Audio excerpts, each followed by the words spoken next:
बच्चों हमारा next chapter जो है वो है फोटोसिंथेसिस। और फोटोसिंथेसिस वाले चैप्टर में हम पहला टॉपिक आज डिस्कस करेंगे जिसका नाम है process of photosynthesis.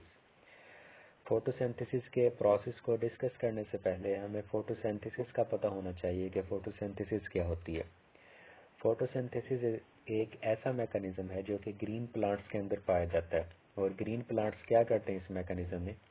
Green plants जो है वो कार्बन डाइऑक्साइड और वाटर को यूज करके कार्बोहाइड्रेट बना देते हैं। यही फोटोसिंथेसिस कहलाती है। अब फोटोसिंथेसिस के मैकेनिज्म के दौरान सनलाइट का होना यानी सूरज की रोशनी का होना भी ज़रूरी है। यानी सूरज की रोशनी जब मौजूद होगी तभी कार्बन डाइऑक्साइड और वाटर मिलकर कार्बोहाइड्रेट बना देंगे। तो जो फोटोसिंथेसिस है इसके अंदर रॉ मटेरियल दो हैं। कार्बन डाइऑक्साइड और वाटर रॉ मटेरियल के तौर पर यानी खाम माल के तौर पर यूज़ होते हैं और इस खाम माल से कार्बोहाइड्रेट जो है वो बना दी जाती है और कार्बोहाइड्रेट के साथ ही ऑक्सीजन भी जो है वो रिलीज होती है। तो कार्बन डाइऑक्साइड और वाटर के मॉलिक्यूल्स टूट जाते हैं। टूटने के बाद इनके एटम्स जो हैं वो रिकम्बाइन होते हैं। रिकम्बाइन होकर वो क्या बना देते हैं? कार्बोहाइड्रेट बना देते हैं और कार्बोहाइड्रेट के साथ जो है वो ऑक्सीजन भी जो है वो रिलीज हो जाती है। इस सारे अमल के दौरान सनलाइट भी जो है वो यूज़ होती है, क्योंकि कार्बन डाइऑक्साइड और वाटर जो है इनकी एनर्जी की जो क्वांटिटी है वो कम होती है। किसकी निस्बत? कार्बोहाइड्रेट की निस्बत। कार्बन डाइऑक्साइड और वाटर में इतनी एनर्जी मौजूद नहीं होती जितनी कार्बोहाइड्रेट के अंदर मौजूद है। अब कार्बोहाइड्रेट के अंदर ज़्यादा एनर्जी क्यों आ जाती है? वो सनलाइट से आ जाती है, क्योंकि सनलाइट भी इस प्रोसेस के अंदर यूज़ हो रही है। जो सोलर एनर्जी है वही केमिकल एनर्जी की सूरत में कार्बोहाइड्रेट के अंदर स्टोर हो जाती है। तो इसीलिए कार्बोहाइड्रेट के अंदर एनर्जी की जो है वो ज़्यादा मिकदार मौजूद होती है। अब टोटल एनर्जी चेंज जो है वो कितना होता है, यानी इस पूरे प्रोसेस के अंदर कितनी एनर्जी जो है वो सनलाइट की यूज़ होती है। इसमें तकरीबन 673 किलो कैलोरीज सनलाइट या सोलर एनर्जी जो है वो यहाँ पर यूज़ होती है। यानी 673 किलो कैलोरीज जो है वो सोलर एनर्जी यूज़ होगी फोटोसिंथेसिस के दौरान। ये है मेजरेबल एनर्जी चेंज, यानी मेजरेबल एनर्जी 673 किलो कैलोरीज है। इसके अलावा 13 किलो कैलोरीज ऐसी है सोलर एनर्जी जो कि नॉन मेजरेबल है, जिसको मेजर नहीं किया जा सकता। तो इसका मतलब है कि अगर हम नॉन मेजरेबल को भी 673 में शामिल कर लें तो 686 किलो कैलोरीज एनर्जी का चेंज होता है। यानी 686 किलो कैलोरीज जो एनर्जी है वो कार्बोहाइड्रेट को बनाने में यूज़ हो जाती है, जो कि मतलब कहाँ से आएगी? सन से, यानी ये सोलर एनर्जी होगी।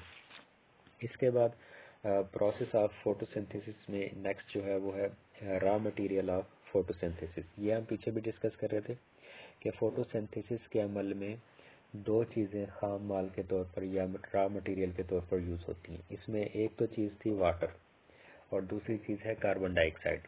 पानी जो है वो पौधे में कहाँ से आ जाता है? पौधे की जो जड़ें होती हैं, रूट्स होती हैं, वो ज़मीन से पानी को जज़ब करती हैं और जड़ों से पानी पत्तों तक कैसे पहुँच जाता है? पत्तों तक पहुँचता है फिर जाइलम के ज़रिए।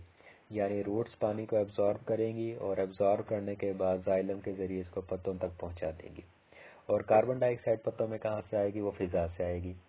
यानी हवा से पत्ते जो हैं वो कार्बन डाइऑक्साइड को लेंगे और जड़ों से पानी पहुँच जाएगा पत्तों तक जाइलम के ज़रिए और फिर सनलाइट की मौजूदगी में फोटोसिंथेसिस का जो अमल है वो स्टार्ट हो जाएगा। रॉ मटेरियल के बाद प्रोडक्ट्स हैं फोटोसिंथेसिस की। फोटोसिंथेसिस के अमल में कौन कौन सी प्रोडक्ट बनती हैं? सबसे पहली जो प्रोडक्ट है वो तो है कार्बोहाइड्रेट यानी शुगर।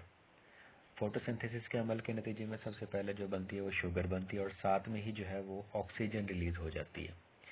ऑक्सीजन जो रिलीज होती है इसको जो एनिमल्स हैं वो अपनी रेस्पायरेशन के प्रोसेस के दौरान इस्तेमाल कर लेते हैं। पौधा भी जो रेस्पायरेशन करता है वो इस ऑक्सीजन को इस्तेमाल कर सकता है। तो ऑक्सीजन यूज़ हो जाएगी फिर रेस्पायरेशन में। और कार्बोहाइड्रेट्स यानी शुगर जो है वो पौधा जो है वो किसके लिए यूज़ करेगा? वो खुराक के तौर पर यूज़ करेगा शुगर को, यानी कार्बोहाइड्रेट को। और ये जो कार्बोहाइड्रेट यानी जिसको हम सिंपल शुगर का नाम दे रहे हैं, इसी सिंपल शुगर से पौधा जो है वो कम्प्लेक्स फूड्स के कंपाउंड्स बना लेता है। अपने कम्प्लेक्स फूड के जो मॉलिक्यूल्स हैं वो भी पौधा इसी सिंपल शुगर से बनाता है। अब वो कम्प्लेक्स फूड मटेरियल्स या कम्प्लेक्स फूड कंपाउंड्स कौन कौन से हैं? वो है स्टार्च, यानी पौधा कम्प्लेक्स फूड यानी स्टार्च को बनाएगा किसकी मदद से? शुगर की मदद से। और शुगर कैसे बनेगी? वो फोटोसिंथेसिस से बनेगी। इसके अलावा पौधे के अंदर जो ऑयल्स हैं यानी लिपिड्स जो हैं वो भी कैसे बनेंगे? वो भी इसी शुगर से बनेंगी। यही सिंपल शुगर जो है ये ऑयल्स को बना देती है, और ऑयल्स भी जो है ये कम्प्लेक्स फूड के मॉलिक्यूल्स होते हैं, यानी कम्प्लेक्स फूड सब्सटेंसेस जो हैं ये ऑयल्स। इसके अलावा पौधा जो है अपनी प्रोटीन्स जो है वो भी सारी किसकी मदद से बनाएगा? शुगर की मदद से। शुगर से ही प्रोटीन्स बनेगी, और प्रोटीन्स जो होती हैं ये भी कम्प्लेक्स फूड मॉलिक्यूल होती हैं। इसके अलावा बहुत सारी जो प्लांट प्रोडक्ट्स हैं जो कि फूड मटेरियल के तौर पर मौजूद नहीं होती प्लांट के अंदर, बल्कि वो दूसरी प्रोडक्ट्स होती हैं, वो भी कहाँ से बनती हैं? वो भी शुगर की मदद से ही बनती हैं। जैसे सेलुलोज, ये पौधा खुराक के तौर पर यूज़ नहीं करता, लेकिन प्लांट्स के स्ट्रक्चर को बनाने में हिस्सा लेती है सेलुलोज। वो भी कहाँ से बनेगी? शुगर से। प्लास्टिक्स, रबड़ जो कि प्लांट के अंदर पाए जाते हैं, प्लांट से हासिल होते हैं, ये भी शुगर की मदद से बनाए जाते हैं। अल्कोहल, रेजन्स, ऑयल्स, ड्रग्स, ये सारे कंपाउंड्स जो कि पौधा खुराक के तौर पर यूज़ नहीं कर रहा, लेकिन इनको बनाएगा किससे? शुगर से। खुराक के तौर पर स्टार्च को, प्रोटीन्स को, ऑयल्स को यूज़ कर लेता है, लेकिन ये जो हमने सेलुलोज, रबड़, प्लास्टिक, अल्कोहल वगैरह का नाम लिया, ये पौधा जो है फूड के तौर पर यूज़ नहीं करता इनको। ये प्लांट के अंदर दूसरे सब्सटेंसेस के तौर पर मौजूद रहते हैं, और ये बनते शुगर से ही हैं। प्रोडक्ट ऑफ फोटोसिंथेसिस के बाद जो नेक्स्ट है वो है एनर्जी। अब जो फोटोसिंथेसिस का प्रोसेस हुआ था, हमने पीछे डिस्कस किया था कि फोटोसिंथेसिस के प्रोसेस में कार्बन डाइऑक्साइड और वाटर मिलते सूरज की रोशनी की मौजूदगी में है। अगर सूरज की रोशनी नहीं होगी तो कार्बन डाइऑक्साइड और वाटर मिलकर कार्बोहाइड्रेट नहीं बना सकेंगे। सूरज की रोशनी का मौजूद होना ज़रूरी है, और सूरज की रोशनी के साथ साथ क्लोरोफिल का होना भी ज़रूरी है। तो एनर्जी जो है जो कि मतलब सोलर एनर्जी कहलाती है, यानी सन की जो एनर्जी है, उस एनर्जी को फोटोसिंथेसिस के दौरान केमिकल एनर्जी में कन्वर्ट कर दिया जाता है, यानी सन एनर्जी को केमिकल एनर्जी में कन्वर्ट कर दिया जाता है फोटोसिंथेसिस के प्रोसेस के दौरान। और ये जो केमिकल एनर्जी है, फिर पौधा इसी केमिकल एनर्जी को अपनी ग्रोथ के लिए भी यूज़ करता है, अपनी लोकोमोशन के लिए भी यूज़ करता है, और अपनी बहुत सारी मेटाबॉलिक एक्टिविटीज़ के लिए भी जो है पौधा इसी एनर्जी को यूज़ करता है। इसके बाद जो नेक्स्ट है वो है स्टेप्स ऑफ फोटोसिंथेसिस। फोटोसिंथेसिस का जो मरला है, फोटोसिंथेसिस का जो प्रोसेस है, ये 2 स्टेप्स के अंदर कंप्लीट होता है। इसमें से एक स्टेप जो है वो है लाइट रिएक्शन, और दूसरा स्टेप जो है वो है डार्क रिएक्शन। लाइट रिएक्शन में लाइट यूज़ होती है, डार्क रिएक्शन में लाइट यूज़ नहीं होती। लाइट रिएक्शन जो होगा, इसमें पौधा जो है वो सनलाइट को यूज़ करते हुए एनर्जी बनाएगा, यानी NADPH और ATP जो है वो लाइट रिएक्शन में प्रोड्यूस होगी।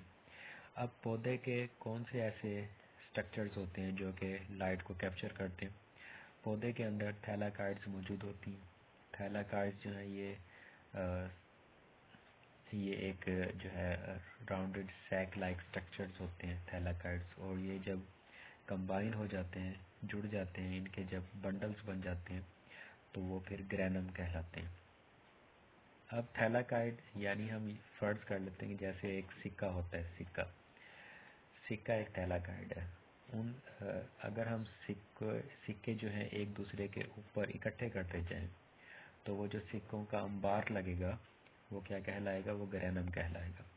तो यही जो थैलाकाइड्स होते हैं यही सूरज की एनर्जी को कैप्चर करते हैं, और कैप्चर करने के बाद फिर इस सोलर एनर्जी को NADPH और ATP में कन्वर्ट कर देते हैं। और फिर ये जो ATP और NADPH जो हैं ये डार्क रिएक्शन में यूज़ हो जाती हैं।